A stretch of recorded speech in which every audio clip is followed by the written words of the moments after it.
A kvadratı bərabərdir 1, A da bərabərdir 1. Deməli, cavab D bəndi. Bu tənliyi necə həll etdiyimizi bilmək istəyirsiniz? Elə isə misalı izləyin.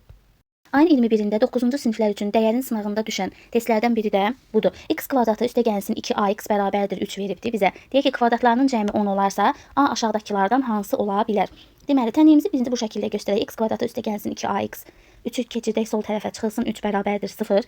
Buradan biz nə demişdik? Tənliyimizin köklərinin cəmi x1 üstəgəlsin x2 nədir? Bu x-in qarşısında duran əmsalın əks işarəsi ilə -2a-dır. Yaxşı, bəs bu tənliyimizin köklərinin hasili nədir? -3 olduğu işarə ilə.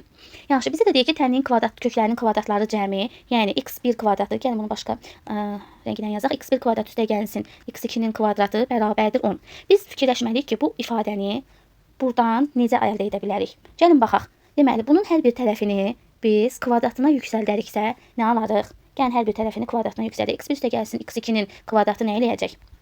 x1'in kvadratı üstəgəlinsin, deməli, müxtəsər vurma düsturunun açılışıdır. 2x1 vurulsun x2, üstəgəlinsin x2'nin kvadratı bərabərdir -2a-nın kvadratı. Nə eləyəcək? Mənfi müsbətə çevriləcək, 4a kvadratı olacaq.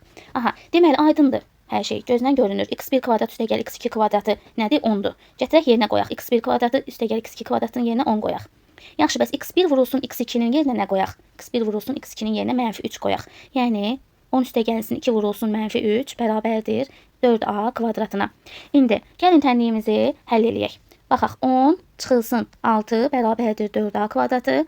4a kvadratını sola keçirdək. Ondan 6'sını çıxanda 4. A kvadratı bərabərdir 1'ə. A da bərabərdir 1. Deməli, cavabımız 1 olacaq. D bəndi.